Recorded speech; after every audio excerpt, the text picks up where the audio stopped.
Welcome, Jim Lopez, to Paso del Camino. It's such a pleasure to be able to talk to you again. Thank you so much for being open to talk with me again, and I really hope that we can enjoy talking about the Camino. Um, please.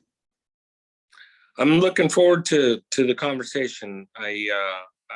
It's always fun talking about our experiences out there and just sharing, you know, uh, stories of what we thought about our trip and who we met and just all of the things that we experienced. So yeah, looking forward to it. So let's start from the beginning. How did you find out about the Camino? So I saw the movie The Way, probably, I don't know, maybe 8 or 9 years ago. And I knew that at some point I would be doing the trip. And then, uh, you know, having some issues at home really kind of brought it to light that I needed to get this done sooner than later. And I just said, I got to go. And then once I had made my decision to go, it was pretty easy in terms of all of the emotional stuff. The preparation physically was hard. And I tried to work out between 3 and 5 days a week. So a lot of walking, a lot of cycling. Um, and then just getting all the logistics ready, buying my ticket, getting my gear, and then just making the trip. Um, once I knew that I had bought my ticket, there was no turning back. I'm gone, and so that really made it seem like it was a real thing.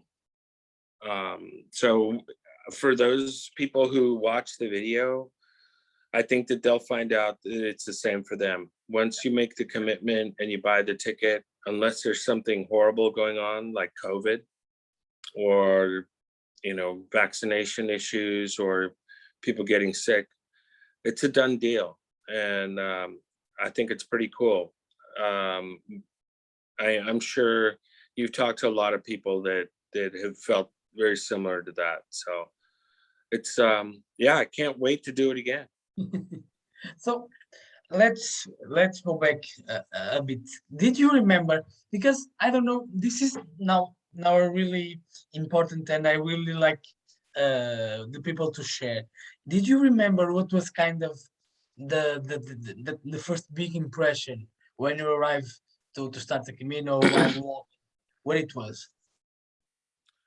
The My first impression when Yeah. I started the trip, oh yeah, yeah, it was getting into Saint Jean and just knowing that um once I checked in to the pilgrim's office, I knew that I had kind of opened the door on something that I really couldn't go back on. You go to the pilgrim's office and you realize you just gotten the credentials and you've just become a special part of a group. And it's very people take it differently. I thought it was kind of emotional to realize, I have my credentials, I've got my ID, I got all my gear, and I'm ready to go. And once you have that, it's I can't even explain the emotions. It's great. It's like sometimes when you're super hungry Yeah. and you fast for a little while, it's that first bite of that big meal that you're just going to gobble down. And so that's kind of the way I felt. It was pretty good. Yeah. It's amazing. So one of the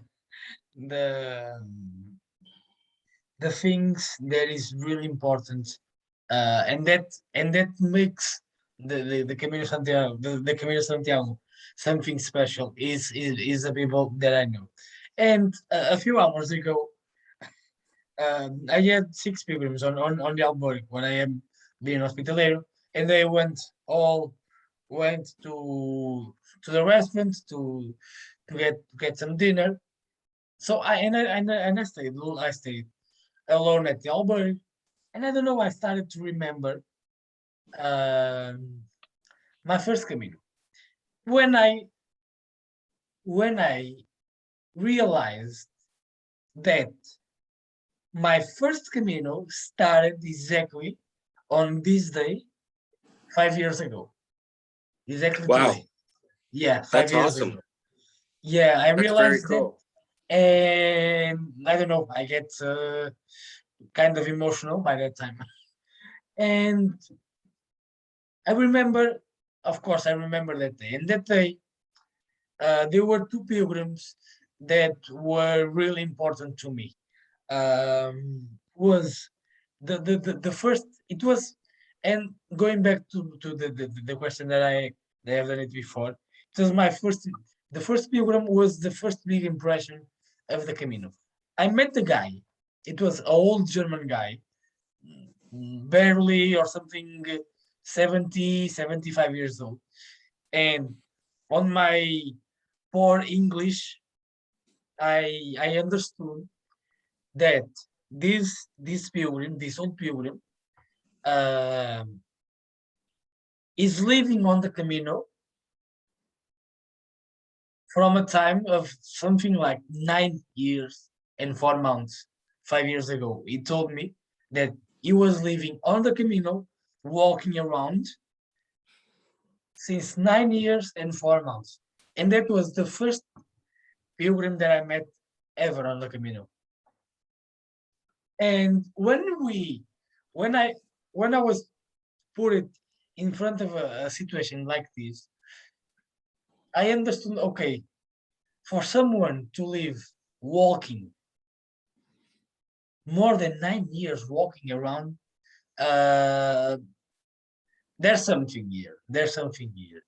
And that was like my first big impression of the Camino. And then I met a Canadian pilgrim, young like me, uh, and it was so nice. It was Ross Grant, his name, and was so nice.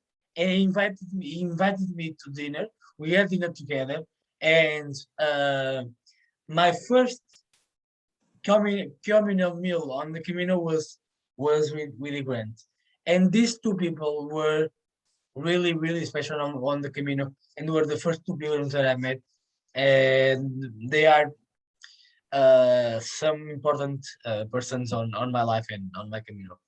And for you, what were the pilgrims or the hospitaleros that really stick out to you the most, and they marked you in some way? You know, it's funny because I think some of the pilgrims that I've walked with before, and they still stand out in my mind. Lee, right? Yeah, Lee yeah. Brennan. Yeah. So I she's will see her. I will see her some point someday in November. good, good. Yeah, my understanding is she's out on the trail right now. He's walking. Yeah.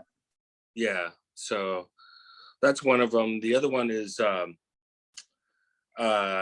couple from they were originally from Los Angeles and they lived on a boat in Mexico. And we spent probably the first week together and spent a lot of time in the Rioja and Navarrete and Najera region, and just became super good friends, and they kind of became my trail family.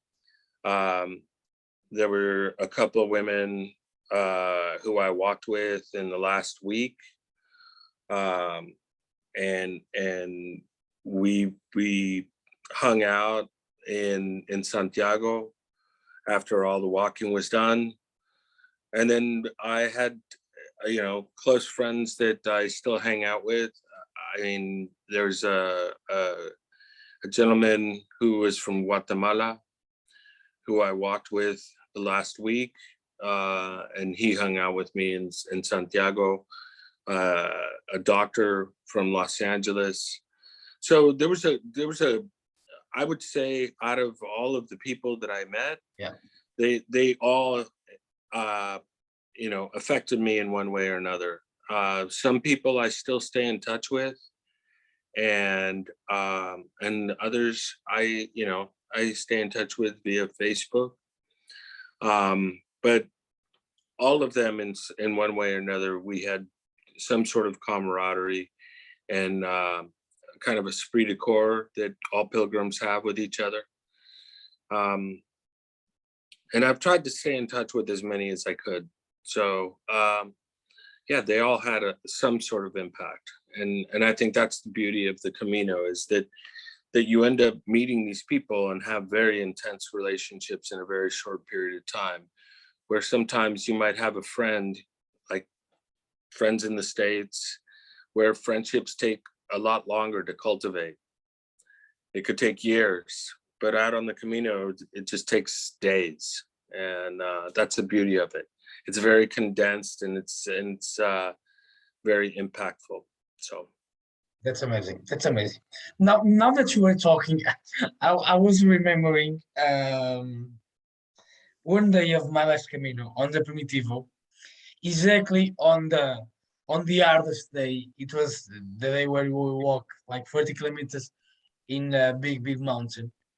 And I was remembering because almost at the end of the stage, um, I met this woman. Um she's American, but with some Russian family. It was called Iana, and I was trying to remember where she lives. Seattle, maybe Seattle. Yeah, Seattle, I guess. Yeah, Seattle, definitely. Yeah, and I don't know. I kind of met this woman, and she was suffering a lot, and because we were on the Camino, there is less infrastructure, and because of the pandemic virus, there were a few places, and we talked like, I don't know, 10 minutes or something, um, and she asked me if I can call some albergues, some pensions had just to book um to worry, and I did. It's like we are pilgrims, we help each other. And then she stayed in a place called Verdocedo, and I still had like more 4 or 5 kilometers to walk. But I stopped. I had the beer with them with her, and she paid me for my beer. And okay, this is normal on the Camino, but I don't know. I really felt I really feel happy that and I feel glad to help. And since that moment, we kind of grow up a big relationship, and we still talk until this day. And it was a really nice story because how we met, and I don't know, you made me remember that that time, and because it was the other stage, and this is kind of going to what I'm going next, because I just want to ask if you could walk one stage 1,000 times, which stage you choose? oh, since I've only walked the Frances, I really enjoyed walking from Saint Jean to Roncesvalles. First off, it's one of the hardest pieces to do, climbing over the Pyrenees. But you really you get in touch with yourself and what your body can do. I don't consider myself a super athletic person. I mean, I ride bicycles and I hike and stuff, but to get over the Pyrenees in one day, from Saint Jean to Roncesvalles, that to me is one of my greatest accomplishments. I mean, it was a long day. It was walking for 8.5 hours. And I would walk, at a leisurely pace. It wasn't too slow. It wasn't too fast. And I would do that whole section from Saint Jean to Pamplona. Yeah. I'd do that again. And the other part to that, it's not super crowded. Yeah. Like you go into Sarria, Yeah. and it's like you have 3 or 4 caminos converge into Sarria, and so all of a sudden it becomes like a freeway. Yeah, it is. And so you don't have that when you're first starting out in No, the nothing like that. Nothing like that. Yeah. And the other part is that you make those relationships that we were talking about. Yeah. You make some really intense relationships that you could actually see through for the rest of the trip. For me, it was interesting having met people in the first leg of, that Saint Jean to Pamplona, and then changing a set of family for another set of family in the next couple of sections. I found that, pieces of the Meseta were because there was definitely some challenges through there, but I found that was a little bit quieter for me. And then the last part was a lot more busy. And so meeting people in the last part was a little bit more of a challenge for me, just because there was too many people. You meet so many people. So no, I would do the first part again. Definitely. I like that. That's amazing. Good choice. Yeah. I would choose the stage that I talked before. It's called Ruta de los Hospitales on the Camino Provincial. It is beautiful, beautiful. So, Jim, there are, of course, along the way, along the trail, you have really, really significant and important places. What were the places that really stick out to you the most? Oh, the cathedrals, the 3 main cathedrals on the trip were Leon, Burgos, and Santiago. So to me, those were the most amazing pieces. The fact that they could build buildings that rival the French Notre Dame Cathedral is amazing. And I know that the French and the Spanish have been competitive in that arena. Yeah. There's also all of the little oases that you never imagined would show up on the trail out of nowhere.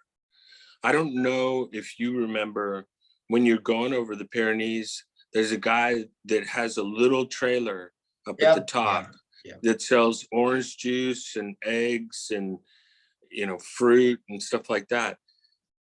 I would never expect something like that. There's also a guy out of, I want to say just past Melide, that has the trailer in the forest with couches, and I can't think of the area. But there's also the Garden of the Gods. And the Garden of the Gods is that one guy with his girlfriend that serves juices and fruits to all the passerbys. Yeah, I know. I know that. I was thinking of in Melide, after Melide, or before. I don't remember if it's after or before, but yeah, there's a little trailer in the forest where the guy sells juices and coffee and stuff. So yeah, those things are amazing. Those little oases give you a certain sense of hope when you're when you're running out of water or when you're hungry. So That's so amazing. yeah, those are all very special moments, and definitely some memories that you always want to keep. That's amazing. And about the food, what do you think about the Spanish food? Oh my gosh, what's not to love, right? You got Right, right, you got right. everything from pulpo to paella Damn. to Rioja wine to gosh, what else? There's the pinchos. Ah, damn it. There's Tortilla, yeah, tortilla. Yeah. yeah, tortilla de España. Uh, all of that food. There's nothing. I you know I'm not a picky eater, so I try everything. Yeah, I even tried and wasn't really my favorite, but I tried pig's ears, oreja de cerdo. It was kind of one of my favorite foods ever. Yeah, wasn't my favorite. Yeah, It had a different texture. yeah, You know, it's different. the caldo gallego. Damn it, so good.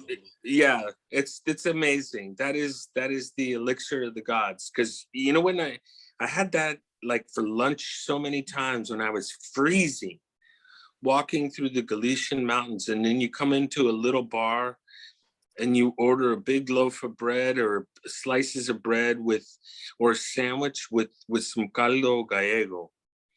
It's amazing. Yeah, that's a That's yeah. yeah, That's like medicine. Gives you energy, man. that's like Yeah. medicine. That's amazing. Uh, Jim, what were what is that? What you find more more challenging on this adventure? Uh, physically, the most challenging were the Pyrenees and Los Sobrero. Mentally, was the change in the weather. I'm not really good with cold, rainy weather, Yeah. but when you get to like you know, you start climbing up to Osobrero, you know, that gray, gloomy. Yeah, I like the sun. I like the heat. That's why the first part was for me was awesome because we were hiking in shorts and t-shirt. The last section, we're in ponchos and pants and covered up because we were getting rained on almost daily. And uh, the weather was a challenge for me. I don't like the gray and the gloomy. So you know, it's just a you got to get used to it. And some people love that. I'm more of a sun person, but you know that's to be expected in the Galician mountains. Yeah. It's It's and then it's usual for them. yeah, yeah, it's pretty standard. And then the other part were sometimes just being alone. You know, you're walking by yourself, and there was one time I forget what village I left, and I wasn't sure if I was on the right trail. And so I just stopped for a little while, and then I waited for somebody to just show up. Is this the right way to go? You know, but outside of that, you know, sometimes missing being at home too. Yeah. You know, familiar friends and family. That's always important. You got to have, but that's the benefit of having a trail family. You know, because you do make those intense relationships in such a short time that it is like having your regular friends, and you're actually looking out for each other. That's the Yeah, best thing. definitely. That's the best thing. Definitely. Yeah, when you can help somebody out there, it's awesome. I remember helping out a nurse who had sprained her ankle, and you know, we taped up her ankle and got her going to the next village. It was awesome. Yeah. That's So amazing. yeah. I think you know, missing friends and family and the weather would be the two most challenging things. That's really, really beautiful. Uh, and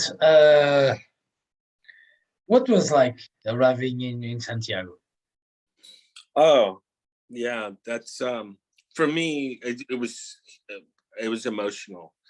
I do you remember the statue before, just after the airport and before you get into Santiago with the Yeah, pilgrims that are pointing? yeah, yeah. So Monte de right at, Gozo. Monte de Gozo. yeah, right at that point, it was kind of a bittersweet. You know that the trip is almost over, but you don't want it to end. And it's kind of like saying goodbye to a close friend. And when you finally get into the square, I broke down. I had to sit by myself for a little while.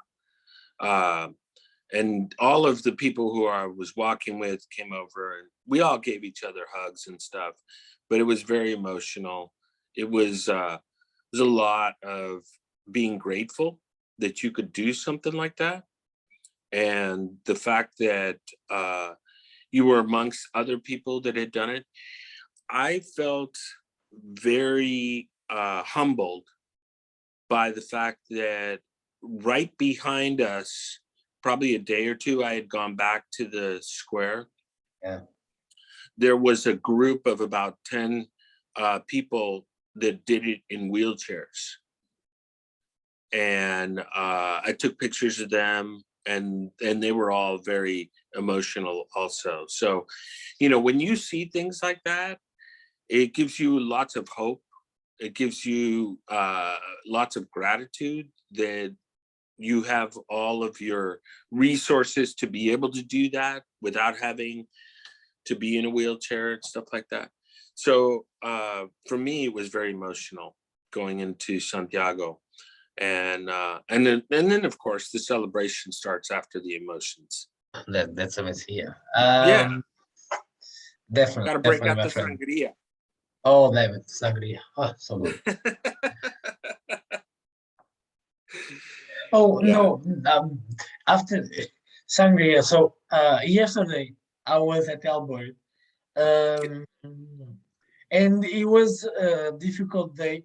Not there were no men. There were four pilgrims on the Albert yesterday, but I had two Italians and one Belgian guy, and none of them they talked English or Spanish or Portuguese or whatever. So it was really difficult for me to trying to communicate. I know to talk a bit of French and a bit of Italian, but knowing the right word on the right moment, it was kind of hard. So it was mentally, it was a difficult day yesterday. And suddenly, at some point, from nowhere, I received a call. And it was a friend of mine from Uruguay that lives in Atlanta and works in New Jersey, but lives in Atlanta. Uh, and suddenly said to me, I am in your city. Do you want to get dinner? You okay? So he walked the Camino and he arrived from the Camino like, I don't know, 5, 6 days ago with his wife. And he needed to get the flight in Oporto, um, not tomorrow, Tuesday. Yeah, Tuesday, next Tuesday. But he decided to pass by my hometown, and he called me to we get dinner together. So he invited me, and we had such a lovely time. We the three of us having dinner, Portuguese typical food, of course, and just showing some sightseeing around Braga, and it was a really really special day to end a difficult day, and things like this happening to me this time. Suddenly I get a call and he said to me, I'm in our hometown. Do you want to get dinner? And I don't know. The Camino has given me so much. I just so feel so blessed to be here, and even more on this day. Uh, 5 years. since my first day in the Camino. Uh, Well, before we get off of that, I want to congratulate you because I saw the ceremony that oh, they okay. did. Can you explain what that is? So, on the Cathedral of Santiago, we have an association about people who believe, of course, in God, and there are Christians, and priests, and some associations. That the main purpose is to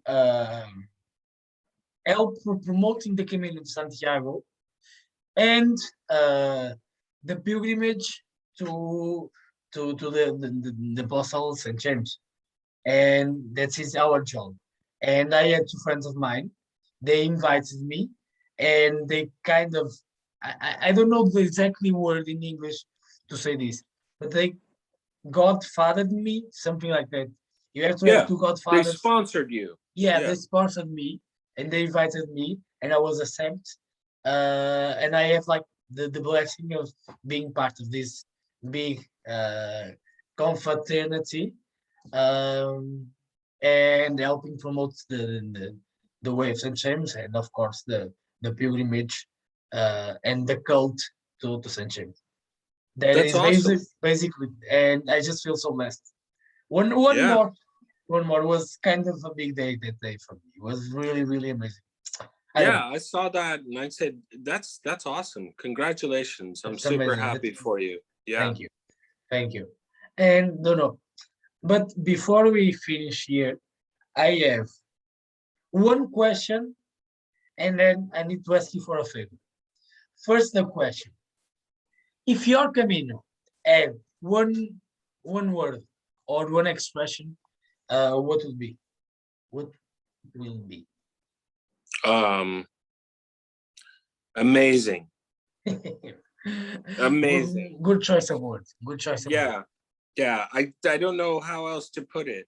And here's the thing. I can say that to you, but if you've never done it, amazing might be a little bit overpowering. Yeah, but But once you do it, then you it can makes sense. understand. It makes sense. Yeah. No, but there's most in Portuguese and in Spanish, but they like this expression, this emphasis about the Camino that say something like, and it's kind of a cliche, but it's like that. It's something like,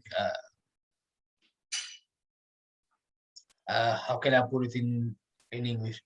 Say it in Spanish. But y- el camino no se explica, el camino se siente. Sí, claro. You can't explain what is the Camino. You have to feel it. You have to walk it.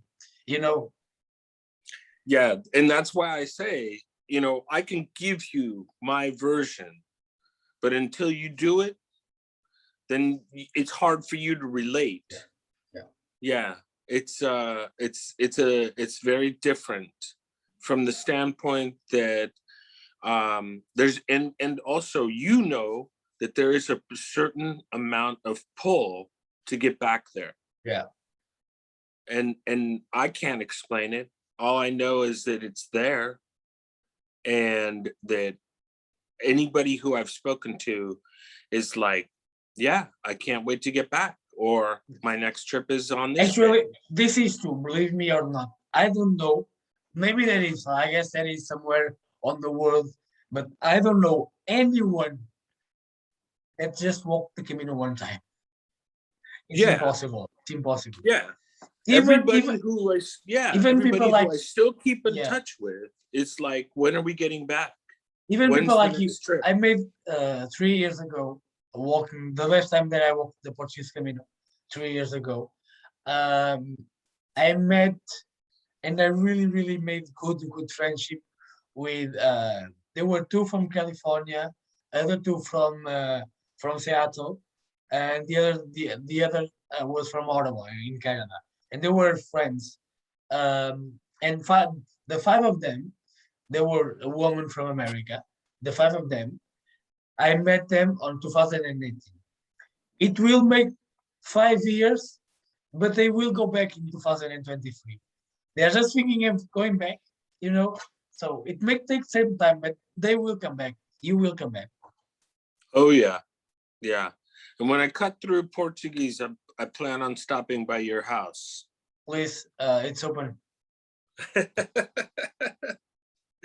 We'll have dinner together. Definitely, definitely. Yep. I don't forget these things, you know. I look forward to it, Guillermo. So Jim, for finishing here, one little favor that I want to ask you. So for finishing, I'm asking pilgrims just to say some words about the Camino, and from the Camino to the Camino, or from a pilgrim to the pilgrims, something like that. Whatever you want to say. From pilgrims to pilgrims, Buen Camino. From pilgrims to non-pilgrims, Buen Camino. From just an average guy to another average person, Buen Camino. That's amazing. Jim, what a beautiful way to finish this awesome conversation. I'm just want to really appreciate your words, and just say thank you. You're welcome. You're welcome. And I'm very happy to have gotten together with you again. And I look forward to the next time to meet you. Buen Camino, amigo. Buen Camino. Have a nice day. All right, you too.